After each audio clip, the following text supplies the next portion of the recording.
अगर आप लोगों ने इसके बाकी के एपिसोड अभी तक नहीं देखे हैं तो उसका लिंक डिस्क्रिप्शन में होगा, वहां से चेकआउट कर लेना। तो जैसा कि हमने पिछले एपिसोड में देखा था, जहां पर लाइट ने एक जाइंट टावर क्रिएट कर लिया था और वो उस टावर में साशा को बुला रहा है, पर साशा को यकीन नहीं हो रहा था कि लाइट अभी भी जिंदा है, इसलिए वो फैसला करती है कि इस बार वो उसे काफी बेरहमी से मार डालेगी। साथ ही साथ जाइंट टावर की खबर पूरे एलिवेन किंगडम में फैल जाती है और इसकी इन्फॉर्मेशन जो भी लाएगा उसको लीफ अच्छी खासी रकम चुकाने को तैयार है। पर ये सब इतना आसान नहीं है, क्योंकि जाइंट टावर के सामने होते ही काफी सारे हाई लेवल के मोस्टर भी आ चुके थे, जिनका काम सिर्फ एल्व्स को ही निपटाना था, पर वो इंसानों को हाथ नहीं लगा सकते थे। साथ ही साथ हमने एपिसोड के लास्ट में यह भी देखा था कि साशा को डार्क पर शक हो जाता है कि ये लाइट तो नहीं, पर वो बताता है कि मेरा चेहरा जला हुआ है, लेकिन वो सुनती नहीं। उसने एक जोरदार तमाचे के साथ उसका मास्क हटा दिया। अब आगे नेक्स्ट एपिसोड की शुरुआत थोड़ा पास्ट का सीन दिखाते हुए होती है, जहाँ पर साशा उस जगह पर घूमते हुए कह रही थी, तुम दोनों को अपना वजन खुद उठाने के लिए काबिल होना चाहिए, क्या तुम मेरी बात सुन रहे हो? इस पे वो दोनों बताते हैं, हमने पहले ही आपको अपने लेवल दिखा दिए हैं और हम दोनों की एज 300 से ज्यादा है। उन दोनों की ऐसी बातों को सुनकर साशा अपने मन में कही, इन दोनों की एडवेंचर के रूप में अच्छी रेपुटेशन है, लेकिन मुझे पूरा विश्वास नहीं है कि ये लोग काम के हैं कि नहीं, शायद मुझे इन लोगों पर ज्यादा सख्त नहीं होना चाहिए था। फिर हम सामने की तरफ लाइट को देखते हैं, जो उन दोनों से बातें कर रहा होता है। उस आवाज को सुनकर साशा घबराते हुए अपने मन में बोली, मैं इस आवाज को पहचानती हूँ। जो कहते ही वो उसे वहीं पर रोकने के साथ उसकी तरफ आने लगी, जो देखकर लाइट अपने मन में सोचने लगा था, मुझे लगा कि एक मौका है कि हम उससे भिड़ जाएं, लेकिन मुझे उम्मीद नहीं थी कि यह इतनी जल्दी हो जाएगा। फिर वो धीरे से कहता है, इन 3 सालों में मैं एक भी सेकंड के लिए भी उसे नहीं भूला हूँ। जिस तरह उसने मुझे धोखा दिया, बेइज्जत किया और मुझे सताया उस घमंडी परेशान करने वाली आवाज के साथ, लेकिन मैं अभी तक उस पर कोई अटैक नहीं कर सकता, क्योंकि मैंने इसके लिए 3 साल तक इंतजार किया है। उसकी जैसी निकम्मी से निपटने के लिए एक सही समय और जगह होनी चाहिए, आखिरी बदला लेने के लिए, इसलिए मुझे यह गेम अच्छे से खेलना चाहिए। तभी साशा एक रैपट में उसका मार्क्स निकाल चुकी, जो देखकर नेमोमो उस पर गुस्सा करने ही वाली थी, लेकिन डार्क उसे शांत कराते हुए अपनी हुडी उतार चुका और उसका चेहरा देखकर साशा को घिना रही थी। और सच में डार्क का चेहरा थोड़ा अजीब सा लग रहा होता है। उसका चेहरा देखने के साथ साशा कहने लगी, याक अब तो नहीं, अभी इस घिनौने चेहरे को ढक लो। जो सुनकर डार्क अपना मार्क्स लेते हुए धीरे से कहा, फिर भी वह वही थी जिसने इसे देखने की डिमांड की, जबकि साशा वहाँ से जाते हुए कह रही थी, हे भगवान मुझे अपनी आंखें धोनी होगी, ऐसे चेहरे के साथ तुम्हारा मर ही जाना बेहतर है। ये बात सुनकर डार्क बताता कि ऐसा लगता है कि फुल मार्क्स का इस्तेमाल करके मैंने जो इल्यूजन क्रिएट किया है उसने काफी बढ़िया काम किया, और तुम दोनों का बीच में ना आने के लिए शुक्रिया। उसकी इस बात पर गोल्ड कहा कि वो कितनी निकम्मी पागल थी। उसकी इस बात पर एग्री करते हुए डार्क कहता कि लेकिन 3 साल पहले की बात सोचकर मुझे अभी भी गुस्सा आता है, जब मैं इतना पागल था कि मुझे यह भी एहसास नहीं हुआ कि वह कितने बड़े बदमाश हैं। जिसके बाद वो जाइंट टावर की तरफ बढ़ते हुए कहने लगा, चलो चलें, क्योंकि हमारे पास बर्बाद करने का कोई समय नहीं है। उसकी इस बात पर वो दोनों भी एग्री थे। तभी उनके पीछे हम उन्हीं दोनों को देखते हैं जिनके इरादे डार्क को लेकर ठीक नहीं लग रहे होते हैं। फिर हम जंगल की तरफ आते हैं, जहाँ पर वो तीनों काफी तेजी से आगे बढ़ रहे थे। साथ ही साथ वो दोनों भी उनका पीछा करने लगे, जो देखकर डार्क बताता है, अरे तुम लोग हार नहीं मानते हैं ना, बेहतर होगा कि तुम हमारा पीछा करना बंद कर दो जब तक कि तुम मरना नहीं चाहते। पर वो दोनों इसके लिए मना कर देते हैं। अब ये सुनकर डार्क निराश होते हुए कहा, यह मत कहना कि मैंने तुम्हें चेतावनी नहीं दी थी। फिर वो अपने स्पेल को इनहेंस करते हुए और भी तेजी से आगे जाने लगा, जो देखकर वो दोनों भी तेजी से उसका पीछा करने लगते हैं। जिसके बाद डार्क एक जगह पर आकर रुकते हुए कहा, यह जगह वही होनी चाहिए जिस पर गोल्ड बताता कि हालांकि अभी तक यहाँ पर कोई भी नहीं आया। ये सुनकर डार्क कहता कि अच्छी बात है, तो चलो थोड़ा इंतजार कर लेते हैं। फिर हम उनके पीछे उन्हीं दोनों को देखते हैं जिनकी हालत काफी खराब हो चुकी थी, जो देखकर डार्क बोला, क्या बात है, वह सच में मेरा पीछा करने में कामयाब रहे। वो बंदा हाफते हुए कहता है, जितना चाहो भागो पर हमसे बच नहीं पाओगे, क्योंकि हम काफी ज्यादा स्ट्रॉन्ग है। ये सुनकर डार्क कहने लगा, यहाँ मैंने सोचा था कि तुम हार मान लोगे और वापस चले जाओगे, लेकिन लगता है तुम्हारे भौंकने के पीछे काटने वाली बात है। साथ ही साथ नेमोमो का कहना है, यह शर्म की बात है कि वे अपने टैलेंट को किसी जरूरी काम में नहीं लगाते। जिस पर गोल्ड बताता है कि अपने टैलेंट का इस तरह इस्तेमाल करने से उन्हें अपनी ही मौत का सामना करना पड़ेगा। उसकी ऐसी बातों को सुनकर वो बंदा कह रहा था, क्या कहा तुमने? सिर्फ तुम ही मरोगे। एक एल्फ द्वारा मारा जाना एक रियल सम्मान है, तुमको हमारा शुक्रिया अदा करना चाहिए। अब ये सुनकर डार्क निराश होते हुए जोर से कहता है, अरे मेरा इनका मेरी तरफ से ख्याल रखना, क्या तुम मेरी बात सुन भी रही हो?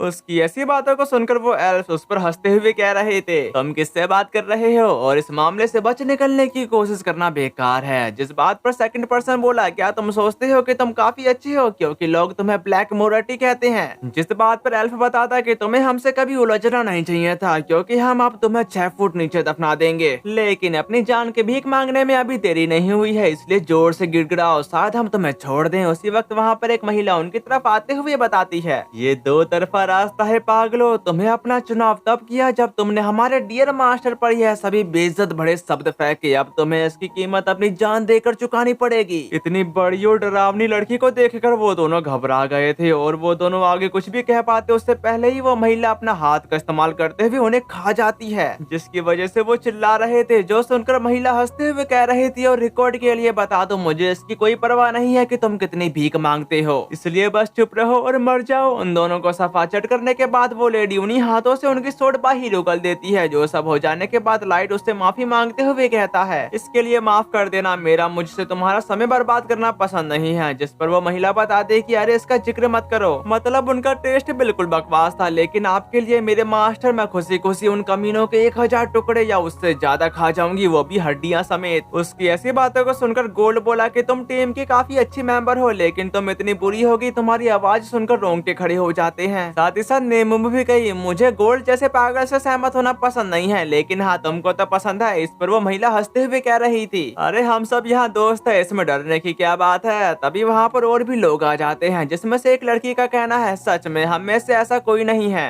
जो तुम्हारे आदेशों को समय की बर्बादी समझता हो। मास्टर, आखिरकार हमारी लाइफ का गोल ही अपनी सबसे बेस्ट स्किल से आपकी सेवा करना है। जो सुनकर जैक भी कहता है, मेरे साथी तुम्हारे द्वारा कहे गए हर एक शब्द से एग्री है। लेडी आईसिड और मेरे दोस्त हमेशा तुम पर भरोसा कर सकते हैं कि मैं तुम्हारे साथ हूँ। इस पे वो लड़की बोली कि प्लीज हमें देर से आने के लिए माफ कर दें। आईसिड, मेरा, सूजू और जैक ड्यूटी पर रिपोर्ट करते हुए उन सबको यहाँ देखकर डार्क काफी खुश होते हुए बताता कि हेलो, तुम सबको यहाँ देखकर अच्छा लगा और तुम लोगों को एस्को ड्यूटी का बोझ देने के लिए मुझे माफ करना। जिस पर आईसिड कहती है, कोई बात नहीं, जब आसपास इतने सारे एडवेंचर हो जो आपको देख सकते हैं, तोड़ना कोई चॉइस नहीं है। उसकी इस बात पर एग्री करते हुए लाइट आगे बढ़ने को कहता है। तभी आईसिड कहने लगी, सब कुछ हम पर छोड़ दो और सूजू साफ साफ बोलो, क्या तुम वैसे भी मास्टर अब हमारे साथ हैं। उसी वक्त उस लड़की का तो पता नहीं पर वो गन ही बोलने लगता है, लॉर्ड लाइट और लेडी आईसिड मुझे माफी मांगनी चाहिए और इस गन का नाम लोक है। फिर लाइट बताता है, कोई बात नहीं, मुझे पता है कि वो कैसी है और अपने आप पर दबाव मत डालो। जिसके बाद वो सब एक साथ जाइंट टावर की तरफ जा रहे थे। रास्ते में गोल्ड बोल रहा था, जैक मुझे कहना होगा कि मुझे आश्चर्य है कि तुमने हमारे साथ जुड़ने की इतनी तकलीफ उठाई। जिस पर जैक बताता है, भाई कोड को कायम रखना होगा, मैं चुपचाप बैठा नहीं रह सकता जब मेरा आदमी यहाँ अपनी नाक और आईब्रो सिकोड़ रहा हो, तुम्हें पता है। पर गोल्ड जैक को यहाँ देखकर काफी खुश था, जबकि जैक कहता है कि ये सब लड़कियों का आइडिया था और मैं लाइट मास्टर को भी लटका कर नहीं छोड़ूंगा। उसकी ऐसी बातों को सुनकर वहाँ की सारी लड़कियां काफी गुस्सा हो गई थी। जो देखकर जैक कहने लगा, अरे वहाँ मुझे कुछ दुश्मनी का एहसास हो रहा है। देवियों, ये सब मौत की निगाहों का क्या मतलब है? क्या मेरा यह छोटा सा निकनेम तुम्हें इतना परेशान करता है? और हम सभी यहाँ एक क्रू का हिस्सा हैं, इसलिए फैंसी टाइटल की कोई जरूरत नहीं है। इसके अलावा लाइट मास्टर नहीं चाहता कि हम हर समय ऐसा व्यवहार करते रहे कि हमारे पिछवाड़े में लाठी घुसी हुई हो, समझ रहे हो, है ना? उसकी ऐसी बातों को सुनकर गोल्ड परेशान होते हुए कहा, जैक बूढ़े दोस्त, मुझे लगता है तुमने अपनी बात पूरी कर ली है। पर जैक बताना शुरू करता है, मुझे स्क्रिप्ट पलटने दो। क्या तुमको यह एहसास नहीं है कि लाइट के साथ प्रॉपर मैनर्स की तुम्हारी मनमानी की जरूरत है? और क्या यह उसे बहुत ही अकेली जगह पर ढकेल रहा है? क्योंकि अगर तुम उसके लिए यही चाहती हो तो हमें हाथ मिलाना होगा। तभी बीच में लाइट आते के साथ कहता कि बस इतना काफी है, शांत हो जाओ जैक, हर किसी से झगड़ा मत करो। तुम लड़कियों के साथ भी कुछ ऐसा ही है, तुम जानती हो कि जैक और मेरे बीच में कैसा रिश्ता है, इसलिए अपना धैर्य बनाए रखो, ठीक है? उसकी इस बात पर वो सब लड़कियां एग्री थी। जिसके बाद हम लाइट को लड़कियों के बीच में चलता देख पाते हैं। साथ ही साथ लाइट सोच रहा था, खैर लगता है कि इससे बुरी फीलिंग को दूर करने में कोई मदद नहीं मिलने वाली। फिर वो आईसिड से पूछता है, मैंने तुम्हें काफी समय से उस फॉर्म में नहीं देखा और सभी अपने वेपन लेके तैयार हैं और मैंने तुम्हें एबिस में केवल मेड की पोशाक पहने हुए ही देखा है। जिस पर आईसिड ब्लश करते हुए बताती है, खैर ऐसा इसलिए है क्योंकि मैं मिस्ट्रेस मई के अंडर में मेड के कोड की बारीकियां सीख रही हूँ। सच में इतना समय हो गया है कि अब मुझे भी इन्हें पहनने में अजीब लगता है। उसकी ऐसी बातों को सुनकर मेरा हंसते हुए बताती है, तो फिर मेड का आउटफिट को पूरी तरह से त्याग क्यों नहीं देती? अब ये सुनकर आईसिड उस पर गुस्सा करते हुए कहती है, माफ करना, मैं मास्टर लाइट के सामने किसी बुरी चाल वाली लड़की की तरह कपड़े नहीं उतारूंगी, मुझे बाद में तुम्हें कुछ सही समझ देनी होगी।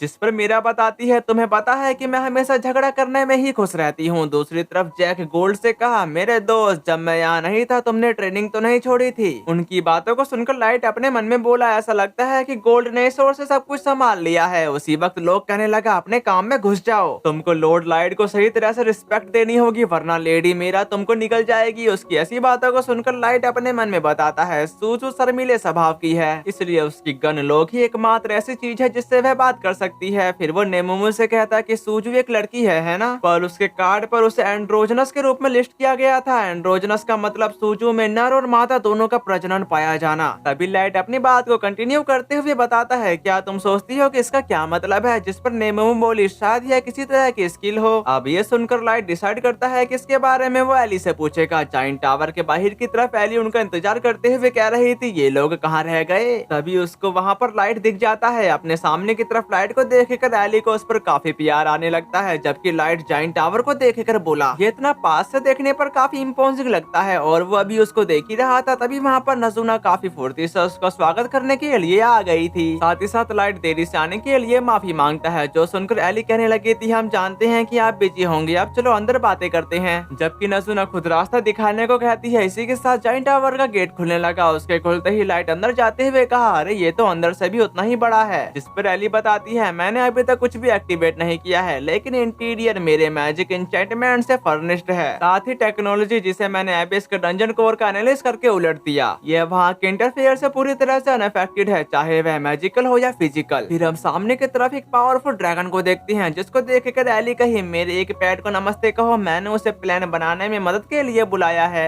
एली के पालतू जानवर को देखकर लाइट हैरान हो गया था। फिर एली बताना शुरू करती है, मैंने फंक्शन को इन्वेंट करने के लिए टॉप फ्लोर को वेडिंग हॉल में बदल दिया है। जिसके बाद वो सब वेडिंग हॉल में टेलीपोर्ट हो चुके थे, जहाँ पर पहुंचने के साथ लाइट अपने थ्रोन की तरफ बढ़ने लगा। साथ ही साथ वहाँ के सभी लोग उसके आगे झुक जाते हैं। इसी के साथ लाइट थ्रोन पर बैठ गया था, जबकि एली उससे कह रही थी, अगर आपको कोई दिक्कत ना हो, क्या मैं इस मौके पर आप सभी को ऑपरेशन रिवेंज और सासा की डिटेल से अवेयर कराना चाहूंगी, जिसके लिए लाइट मंजूरी दे देता है। जिसके बाद एली कहने लगती है, तो फिर प्लीज अपना मुझे पूरा फोकस कुछ मिनटों के लिए दे दो। ब्लेसिड लॉर्ड लाइट ने इस प्लान का बेस तैयार किया है। इसका ऑब्जेक्टिव सासा को उसके रॉयल मैरिज की बधाइयां देने के लिए उसे बदले की एक काफी ठंडी डिश खिलाना है। हालांकि इस अच्छे मौके को बर्बाद होने से बचाने के लिए मैंने इस प्लान में अपने कुछ यूनिक टच भी जोड़ दिए हैं। जैसा कि आप जानते हैं, व्हाइट नाइट को एल्विन क्विंगडम के सबसे स्ट्रॉन्गेस्ट वॉरियर के रूप में जाना जाता है, इसलिए अपने फोर्सेस का टेस्ट करने के लिए मैंने उनके अगेंस्ट कई बैटल ऑर्गेनाइज की है। इसके खत्म होने के बाद व्हाइट नाइट को पकड़ लिया जाएगा। इससे एल्विन क्विंगडम इतना कमजोर हो जाएगा कि हम उसे अपनी इच्छा अनुसार से मोड़ सकेंगे और माइस्ट्रो के बारे में उनके पास मौजूद सभी इंफॉर्मेशन हासिल कर सकेंगे। साथ ही हम पड़ोसी कंट्री के हालात और मिलिट्री स्ट्रेंथ को जानने के लिए उनकी जांच कर सकते हैं। ये टावर इस दिशा में हमारे ऑपरेशन के बेस के रूप में काम करेगा। फिर वो एक चुटकी मारते हुए लाइट जैसा एक क्लोन क्रिएट करते हुए कहती है, जब तक ऑपरेशन चल रहा है मैं इस शैडो को ब्लैक मोटरली की रैंकिंग का काम सौंप दूंगी। अब आपकी ब्लेसिडनेस आराम से इंतजार कर सकती है और देख सकती है कि मेन इवेंट शुरू होने तक चीजें कैसे सामने आती हैं। उसकी ऐसी बातों को सुनकर लाइट बताता कि मैं हमेशा तुम पर भरोसा कर सकता हूँ कि तुम सभी बेस को कवर कर लोगी। लाइट की ये बात सुनकर एली का कहना है, मैं आपके काइंड वर्ड्स को सुनकर काफी खुश हूँ। और आयोकी अपने बीट्स को फुसला रही है कि हम सब यहाँ बात कर रहे हैं और सासा यहाँ है। तभी यासिन जंगल की तरफ आ गया था, जहाँ पर काफी सारे हेलहाउंड घूम रहे थे। उन हेलहाउंड को देखकर सासा बताती है, हे भगवान ये कैसे मोस्टर हैं? जिस पर उसका एक साथी कहता है कि लेडी सासा ये तो हमारे पहुंच के बाहर है, चलो वापस चलते हैं। उसकी ऐसी बातों को सुनकर सासा कह रही थी, बेवकूफ मत बनो, मैंने तुम्हें इतना पैसा किस लिए दिया है, इसलिए आगे बढ़ते रहो। और वो आगे बढ़ना शुरू कर देते हैं। उनको देख रहा लाइट कहता कि तो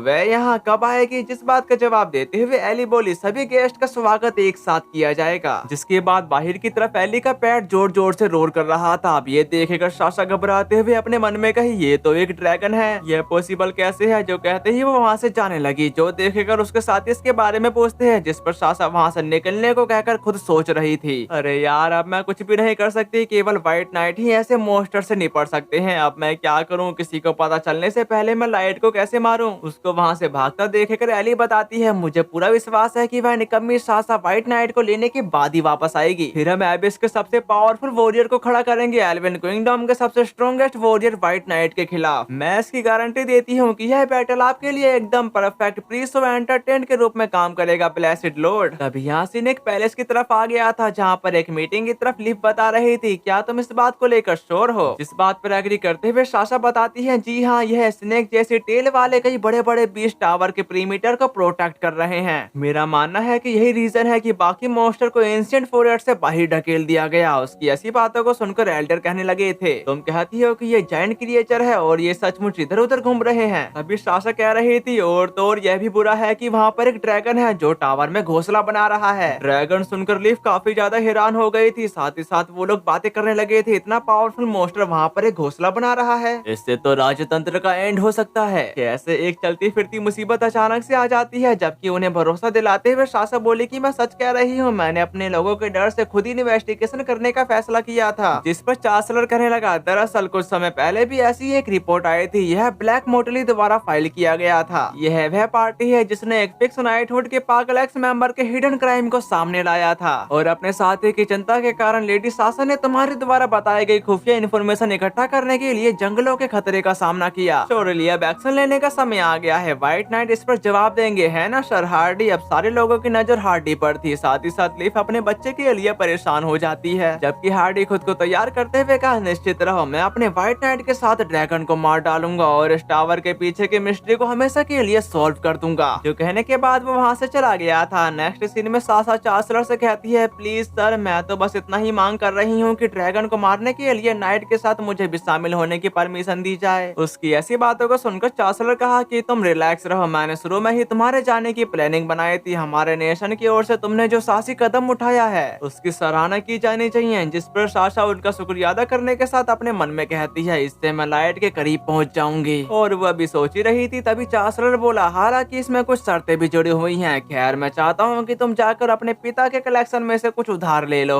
तुमको इसकी जरूरत होगी, वरना तुम्हारे लेवल का कोई बंदा तुम्हारे लिए मुसीबत बन जाएगा। क्या मैं गलत हूँ? उसकी बातें सुनकर सासा हैरान हो गई थी। जबकि चांसलर का कहना है, मैं तुम दोनों को अपनी आंखों का तारा मानता हूँ, क्या तुम समझती हो, है ना? उसकी इस बात पर सासा खामोश हो चुकी थी। तभी यासिन सासा के घर की तरफ आ गया था, जहाँ पर वो अपने फादर से एक फेवर मांगने लगती है। इसकी अगली सुबह हार्डी सबको बता रहा था, क्या तुम तैयार हो लड़को? प्लान पर डटे रहना, साथ ही हम जंगल में एंटर करेंगे और लेडी सासा के डायरेक्शन को फॉलो करते हुए जल्दी से टावर तक पहुंचेंगे। तभी स्टारफिट कहता कि क्या तुम सच में ऐसा करने को तैयार हो सासा? वैसे बेहतर होगा कि तुम आधे रास्ते तक ना जाओ, क्योंकि यही तुम्हारे लिए बेहतर होगा। उसकी इस बात पर सासा कहने लगी, मुझ पर यकीन करो, मैं जानती हूँ कि तुम सभी टावर के बेस तक सेफ्टली तरीके से कैसे पहुँच सकते हो। जबकि मिखाइल सासा के बारे में बताते हुए स्टारफिट से कहता है, लेडी सासा 500 लेवल पर है, मुझे यकीन है कि वह खुद को संभाल सकती है, लेकिन अगर चीजें गड़बड़ हो जाए तो भी मैं उसे सेफ रखूंगा। अब ये सुनकर स्टारफिट इसके लिए मान गया था। दूसरी तरफ मुस्टे बोला कि ऐसी देशभक्त लड़की से सगाई करने के लिए मैं क्या कुछ नहीं करूंगा, मुझे आपसे जलन होती है वाइस कैप्टन। तभी किया निहा से कहता है, क्या तुमने सुना है कि चांसलर ने ही सासा को हमारे साथ आने का ऑर्डर दिया था? उसकी इस बात पर निहा बताता है, मैंने यह भी सुना है कि उसने अपनी फैमिली के ट्रेजर से एक आइटम उधार लिया था, इसलिए शर्त लगा लो कि यह सब इसलिए है क्योंकि कैप्टन चांसलर के साथ अच्छा व्यवहार रखते हैं। अब ये सुनकर किया को बड़ों की दुनिया डरावनी लगने लगी थी। उन दोनों की ऐसी बातों को सुनकर स्टारफिट अपने मन में कहा कि मैं सचमुच चाहता हूँ कि वे अपने पॉलिटिक बकवास को हमारे फील्ड मिशन में ना घसीटे। जिसके बाद वो लोग जाइंट टावर की तरफ बढ़ना शुरू कर दिए थे, पर उन लोगों पर लाइट की नजर थी। साथ ही साथ एली कहती है, सब कुछ प्लान के अनुसार चल रहा है, व्हाइट नाइट फॉरेस्ट में एंटर कर चुके हैं। तभी लाइट सासा के बारे में पूछने लगा, जो सुनकर एली सासा की तरफ जूम करते हुए बताती है वह कड़ी मेहनत कर रही है। जो सुनकर लाइट बोला, तुम कभी निराश नहीं करती एली, सब कुछ ठीक चल रहा है। उसकी तारीफ के लिए एली लाइट का शुक्रिया अदा करती है। साथ ही साथ उसका हाथ कांप रहा था। जो देखकर लाइट अपने मन में कहने लगा, मैं यह नहीं छिपा सकता कि यह मुझे कितना क्यूरियस बना रहा है। जब तुम यहाँ आओगी तो तुम अपना चेहरा कैसा बनाओगी? जल्दी करो और मुझे दिखाओ सासा। फॉरेस्ट की तरफ स्टारफिट सासा से सवाल करता है, क्या तुम्हें पूरा यकीन है कि यही रास्ता है? जिस पर सासा एग्री करते हुए बताती है, हाँ हम सही रास्ते पर जा रहे हैं। जब मैं पिछली बार आई थी तब मैंने निशान छोड़े थे, तभी उसको एक निशान दिख जाता है जिसकी वजह से वो उसकी तरफ भागने लगी, पर एक दरख्त की जड़ों की वजह से वो गिर नहीं वाली थी। उसी वक्त मिखाइल समय पर पहुंचकर उसे बचाने के साथ कहता है कि प्लीज ध्यान से चलो, मैं जानता हूँ कि यह समय काफी ज्यादा जरूरी है, लेकिन मैं तुम्हें चोट लगते देखना पसंद नहीं करूंगा। उसकी ऐसी बातों को सुनकर सासा को उस पर प्यार उमड़ने लगा था। जो देखकर स्टारफिट अपनी नजरें चुराते हुए कहा, इन दोनों के साथ सब कुछ अच्छा ही है। जिसके बाद वो दोनों टावर के काफी करीब पहुंच गए थे। अपने सामने इतने बड़े टावर को देखकर वो लोग हैरान हो जाते हैं, जिसकी वजह से मिखाइल सासा की तारीफें कर रहा होता है। उसी वक्त जाइंट टावर का गेट खुलने लगा था, जिसमें से काफी सारे हेलहाउंड बाहर की तरफ निकल रहे थे। जो देखकर स्टारफिट कहने लगा, तीन और के बारे में चिंता करने की जरूरत है। तो अब क्या प्लान है? मैं सभी को तो नहीं हरा सकता, लेकिन उनकी गिनती में अच्छी कमी लाकर लीड कर सकता हूँ। उसकी इस बात पर हार्डी मना करते हुए बताता है कि हमारी मेन परेशानी ड्रैगन है, इसलिए हमें सभी बैटल से बचना चाहिए जब तक कि हमें यह पता नहीं चल जाता कि वो कितने हैं और कितने स्ट्रॉन्ग है। इसके अलावा अब उन एडवेंचरर के लिए जिन्हें हमने काम पर रखा था उनके लिए मुसीबत होने वाली है। साथ ही साथ अब अपना मजा करने का समय आ गया है। जिसके बाद उसके साथ ही सिग्नल दे देते हैं, जिसके शोर की वजह से वो सारे हेलहाउंड उनकी तरफ जाने लगे। उनको जाता देखकर हार्डी साशा से कहता है, यह तो वही 5 मॉन्स्टर है जिनके बारे में तुमने रिपोर्ट में बताया था, जिस पर साशा एग्री थी। फिर हार्डी बताना शुरू करते हैं, ठीक है तो हम अब टावर तोड़ेंगे और ड्रैगन को मार डालेंगे। पॉसिबिलिटीज काफी ज्यादा है कि ड्रैगन के अलावा और भी मॉन्स्टर हमारा इंतजार कर रहे हो। जो कहते ही वो अपने साइलेंट स्किल का इस्तेमाल करता है। उसके अंदर की तरफ साशा काफी हैरान होते हुए सोच रही थी, मैं कुछ भी नहीं सुन पा रही, यहाँ तक कि अपने दिल की धड़कन या सांसों की आवाज भी नहीं। यहाँ एकदम सन्नाटा है। इससे सीरियस मेंटल टोल हो सकता है। यह किसी भी नॉर्मल पर्सन को कुछ ही मिनटों में पागल बना देने के लिए काफी है। यह वह स्पेशल स्किल है जिसके कारण उन्हें हार्डी द साइलेंट निकनेम मिला। इसके बाद वो सब एक साथ जायंट टावर की तरफ बढ़ना शुरू कर देते हैं। रास्ते में साशा सोच रही थी, सब कुछ मेरे प्लान के अनुसार चल रहा है, अब मुझे बस लाइट को ढूंढना है, फिर मैं उसे जान से मार डालूंगी। और वो लोग अंदर पहुंचने के साथ काफी तेजी से अंदर जाने लगे। तभी अचानक से वहाँ पर एक ट्रैप एक्टिवेट हो गया था, जिसकी वजह से वो सब अलग अलग हो जाते हैं। और ये कारनामा एली ने किया है। इस ट्रैप को देखकर वो लोग काफी हैरान हो गए थे और सभी लोग अलग अलग टेलीपोर्ट हुए थे, लेकिन मिखाइल और साशा एक साथ टेलीपोर्ट हुए हैं। अब इस खेल में काफी ज्यादा मजा आने वाला है। दूसरी तरफ लाइट कह रहा था, आओ अपना रास्ता यहाँ तक बनाओ, अच्छा और एकदम आसान, आखिरकार हमने यह पार्टी तुम्हारे लिए तैयार की है। और इसी सस्पेंस के साथ हमारा ये वाला एपिसोड खत्म हुआ। अगर आप लोगों को जरा से भी वीडियो पसंद आई होगी तो प्लीज कमेंट करके जरूर जाना, साथ ही साथ एक लाइक भी कर देना।